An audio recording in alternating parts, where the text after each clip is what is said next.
One day, I believe I make a major discovery. I was able to place the tomb of Cleopatra in an abandoned temple. Every major civilization that followed ancient Egypt has tried to find Cleopatra's tomb. The Romans launched search parties. Medieval Arab historians wrote theories about its location. Modern archaeologists have spent their entire careers searching for it. However, in 2024, a criminal defense lawyer decided to investigate a theory that almost nobody else believed. And what she uncovered has forced the world to take her seriously.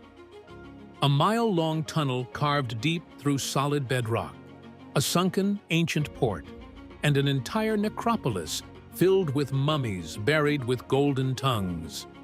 All of this was clustered around a single temple dedicated to the goddess Isis, the very goddess Cleopatra identified herself with throughout her entire reign. So, have archaeologists finally found Cleopatra's tomb?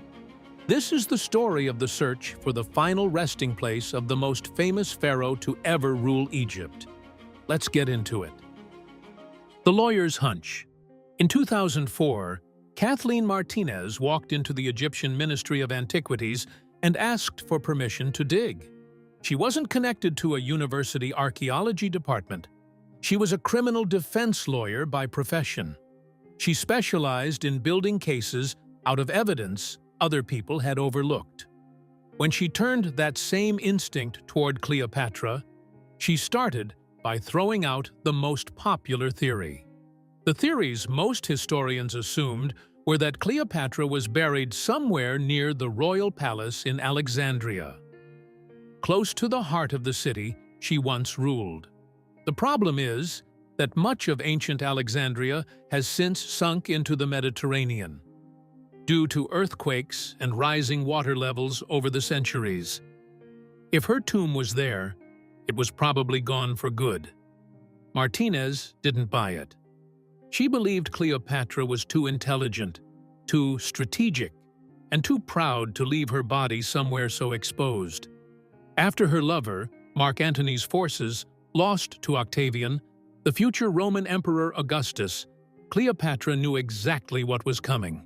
Roman generals loved parading defeated enemies through the streets. A captured Egyptian queen would have made the ultimate trophy. Martinez's theory was that Cleopatra had secretly planned her own burial in advance. It was held somewhere secret, somewhere Roman soldiers would never think to look. That search led her about 30 miles west of Alexandria to a site called Taposiris Magna. It's a temple complex built around 280 to 270 BC by Ptolemy II, one of Cleopatra's ancestors. For centuries, archaeologists had mostly ignored it. Nobody even knew for certain which god the temple was dedicated to. That blank space in the historical record was exactly what caught Martinez's attention. A site nobody understood was a site nobody had properly searched. There was a financial reality behind this too. Martinez wasn't backed by a major university budget when she started. She self-funded much of the early work. She spent years convincing Egyptian authorities and outside backers that an unproven site deserved real resources. After all of this hard work, she was finally given a permit in 2004 and started digging the following year. Little did she know that the very first clue would arrive within months. The first real clue. In 2005, barely a year into the dig, Martinez's team uncovered a small piece of blue glass buried near the temple's foundation. Ancient builders often buried objects under a structure's cornerstones to mark who built it and why, almost like a dedication plaque. This particular plate was etched with text in two languages, ancient Greek and Egyptian hieroglyphs. When translated, it confirmed something nobody could have guessed. The temple at Taposiris Magna was dedicated to the goddess Isis. That detail mattered enormously to Martinez's theory. Isis was the Egyptian goddess of magic, motherhood, and rebirth. Cleopatra didn't just worship her. Cleopatra publicly presented herself as the living embodiment of Isis. She dressed in the goddess's regalia for ceremonies and used the connection to strengthen her divine right to rule. If Cleopatra wanted her tomb hidden inside a sacred space, a temple to Isis was about as fitting as it gets. There was another detail worth noting. For most of Egypt's Greek ruling dynasty, the Ptolemies kept their Greek culture and the local Egyptian culture fairly separate, including their languages. Cleopatra broke that pattern. She was the only ruler in her family line who bothered to learn Egyptian. A dedication carved in both Greek and Egyptian, side by side, fits the profile of the queen who deliberately blended both worlds. Weeks after the foundation plate turned up, the team found something even more direct: a stash of bronze coins stamped with Cleopatra's face. It was the first hard physical link between the queen and this specific site. It changed how seriously the rest of the archaeological community was willing to take Martinez's dig. The coins themselves are worth a second look because they tell you something about the woman behind the legend. The portrait on these coins doesn't match the romanticized Cleopatra that movies have sold for the past century. It shows a woman with a strong, hooked nose and a sharp, determined jawline. In ancient Egypt, the portraits on coins were primarily used as political tools. The accuracy of resemblance to the royal patronage was of secondary importance. However, they're still the closest thing we have to knowing what Cleopatra actually wanted people to see when they looked at her. And this was only just the beginning of the excavation. Over the following years, Martinez's team kept finding objects that placed Cleopatra's era directly at Taposiris Magna. Faces in stone. Hundreds more coins turned up bearing her image, as well as coins showing Mark Antony and Alexander the Great. Pottery and ceramics dating to her reign were scattered throughout the site. Then came the statues, and this is where things get genuinely interesting. To date, only a handful of confirmed images of Cleopatra exist anywhere in the world. Any potential addition to that list is a big deal. Martinez's team has recovered busts and partial statues at the site. They have also found a white marble statue of a crowned woman that Martinez believes may depict Cleopatra herself. Even more recently, a smaller sculpted bust was uncovered that reignited interest in the dig all over again. However, here's the catch. Experts can't simply look at a face and confirm it's Cleopatra. They look for inscriptions naming her directly. In the absence of a dedicated inscription, identification relies on other qualities. Martinez herself has been upfront that her team depends on outside specialists to evaluate these pieces. Confirmation isn't guaranteed. Some Egyptologists outside her team remain skeptical of the entire Taposiris Magna theory. They point out that temples to Isis existed in plenty of locations across Egypt. A temple dedication alone doesn't prove a queen is buried somewhere nearby. Still, the pattern at this site is hard to dismiss. It isn't one object. It's coins, statues, pottery, and a foundation plate, all clustering in the same place and pointing toward the same era. Whatever else is true, somebody connected to Cleopatra's court cared enough about this temple to leave a heavy footprint behind. It's also worth noting how rare any of this is in the first place. Egypt has been excavated for over 2 centuries. Entire careers have been built searching for traces of specific Ptolemaic rulers. Finding even a possible 8th image of Cleopatra is a genuinely big deal. The discovery of these sculptures reignited the researchers' belief in their work. The evidence from the excavation gave them another push. It led them underground, into a part of the site nobody had even known existed. City of the Dead. As excavation expanded beyond the temple itself, Martinez's team uncovered something they hadn't expected: a necropolis. A necropolis is a large, designed cemetery of an ancient city. Egyptologists eventually mapped out 21 separate catacombs at the site, containing more than 1,000 mummified remains in total. Most of what was found inside wasn't royal at all. The majority of bodies appear to be ordinary people from the surrounding community, buried in the Greco-Roman style that was common across Egypt at the time. But scattered among them were burials that stood out.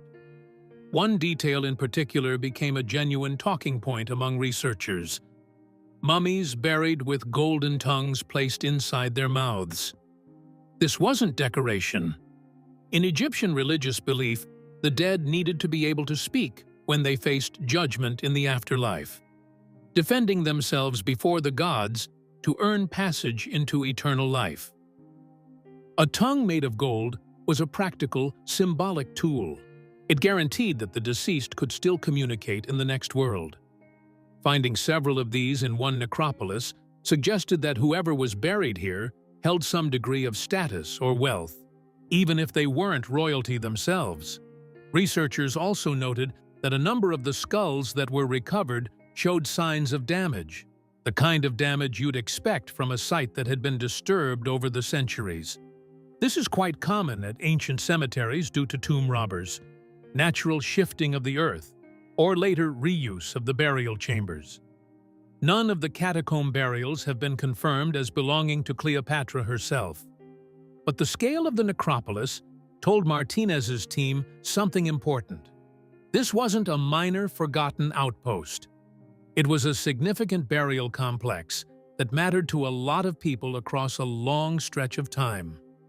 That raised the odds that something more significant was buried even deeper. It also raised a practical question that would shape the rest of the dig.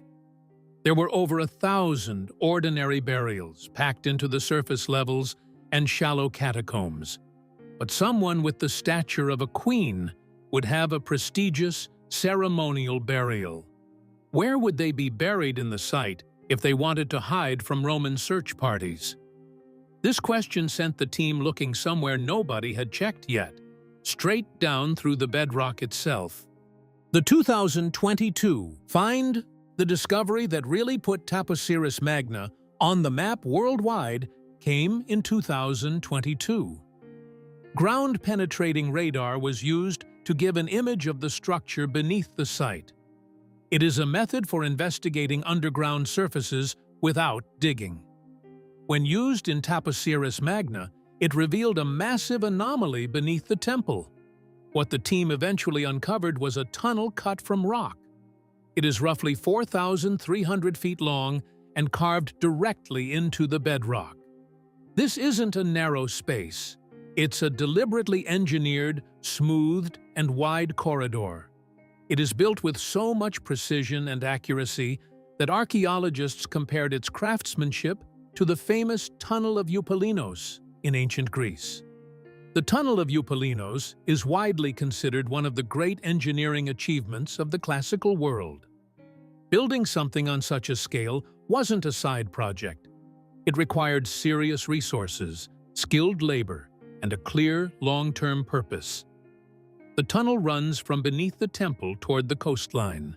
As the team followed it, they found that it was partially flooded and submerged under groundwater. Inside, they recovered ceramic jars and pottery fragments dating back to the Ptolemaic period, Cleopatra's era. But why would anyone build a passage like this at all? Ancient temples sometimes included processional routes, paths used for ceremonial movement between sacred spaces. They often symbolically connected the world of the living to the realm of the gods. A tunnel running from a temple of Isis toward the sea fits that kind of purpose. It may also have served a more practical function. If Cleopatra's body needed to be moved quietly and securely to a hidden location, for Martinez personally, this was a justification of 2 decades of work. She'd spent years defending a theory that plenty of established Egyptologists dismissed outright. Finally, she had physical, measurable proof. Someone in the ancient world had invested enormous resources into connecting this exact temple to the sea, and that single fact was about to send the entire investigation in a completely different direction. Swallowed by the sea. In 365 AD, a massive earthquake struck the eastern Mediterranean. It was followed by a tsunami that devastated the coastline near Alexandria. Entire sections of the ancient city, along with surrounding settlements, were swallowed by the sea almost overnight. That single event reshaped the entire search for Cleopatra's tomb.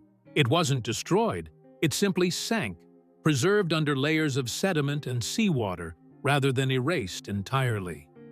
This is exactly why Martinez's tunnel ends in flooded passageways instead of dry chambers. The corridor was built to run toward the coast as it existed in Cleopatra's lifetime, roughly 2,000 years ago. Since then, the Mediterranean shoreline has moved inland. It has swallowed whatever stood at the tunnel's original endpoint. Anything built to mark the end of that processional path would now sit underwater, not on land. Rather than treating that as a dead end, Martinez took it as a new lead. The tomb, or whatever structure had once stood, had gone under the sea rather than being destroyed. That meant the structure could be found. You just need somebody who specializes in finding things buried underwater rather than underground. This is also a good moment to clear up a common misconception. People often assume earthquakes and tsunamis destroy everything in their path. However, underwater archaeology tells a different story again and again. Sediment and seawater can actually preserve structures far better than open air and centuries of human activity on land. Sunken cities like Thonis Heraklion have been found off the same stretch of Egyptian coast decades earlier. They came up remarkably intact precisely because the sea sealed them away from looters and weather. If something connected to Cleopatra really did go under in 365 AD, the water may have protected it rather than erased it.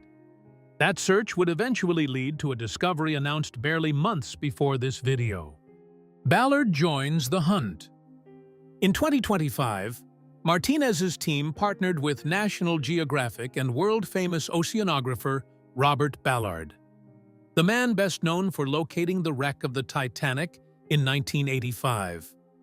Ballard had decades of underwater mapping experience on a stretch of seafloor just off the coast near Taposiris Magna.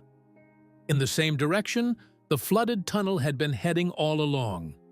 What the team found surprised even Ballard. They identified what appears to be the remains of an ancient sunken port. Ballard, who has spent 50 years working underwater, said publicly that he'd never seen anything quite like it. The structures were unmistakably man-made. The working theory ties directly back to that 365 AD earthquake and tsunami. The port would have gone under the water in the same catastrophic event that reshaped the entire shoreline. Finding a genuine sunken harbor in exactly the spot that the tunnel points toward doesn't prove Cleopatra is buried nearby. But it does mean the physical evidence lines up with Martinez's theory at almost every step. The discovery was significant enough that National Geographic built an entire documentary around it. It reignited global interest in a search that had been ongoing for 20 years. As of now, no tomb, no sarcophagus, and no confirmed remains of Cleopatra herself have been found. But the underwater port may be the single strongest piece of physical evidence yet. Something important was deliberately hidden along this coastline, exactly where Martinez always believed it would be. So, after 20 years of digging, how close are we to Cleopatra's tomb? What we actually know. Martinez and her team have uncovered a temple to Isis with deep ties to Cleopatra's era. Hundreds of coins bearing her and Mark Antony's images and statues that may or may not depict her. A massive necropolis with over 1,000 burials, an engineered tunnel, and finally a genuine sunken port sitting exactly where that tunnel is heading. What they haven't found is just as important to mention. No sarcophagus, no mummy confirmed to be Cleopatra, no inscription with her name carved into a tomb wall. Some sensational claims circulate online about secret chambers, mysterious vibrations, and hidden engines beneath the sand. None of that has any basis in the actual excavation records or peer-reviewed reporting on this site. The real story doesn't need any of that. It's compelling enough on its own. Plenty of respected Egyptologists outside Martinez's team remain unconvinced that Cleopatra is buried at Taposiris Magna. That skepticism is a healthy part of how archaeology is supposed to work. Extraordinary claims need extraordinary evidence, and right now, what exists is a strong circumstantial case, not a confirmed discovery. Martinez herself has spent 20 years building that case piece by piece, evidence by evidence. Whether or not Taposiris Magna turns out to be Cleopatra's final resting place, the dig has already rewritten what we know about this corner of Egyptian history. 20 years, 21 catacombs, a tunnel longer than 12 football fields, and now a sunken port that lines up with every piece of the theory. Kathleen Martinez still hasn't found Cleopatra's tomb, but she's found almost everything you'd expect to find leading up to it. So after hearing all that, what do you think? Is Cleopatra really buried somewhere along this coastline, or has the search been pointed in the wrong direction the whole time? Let me know in the comments below. And if you enjoyed this video, make sure to like, subscribe, and turn on notifications so you never miss the next mystery we dig into. Until then, see ya.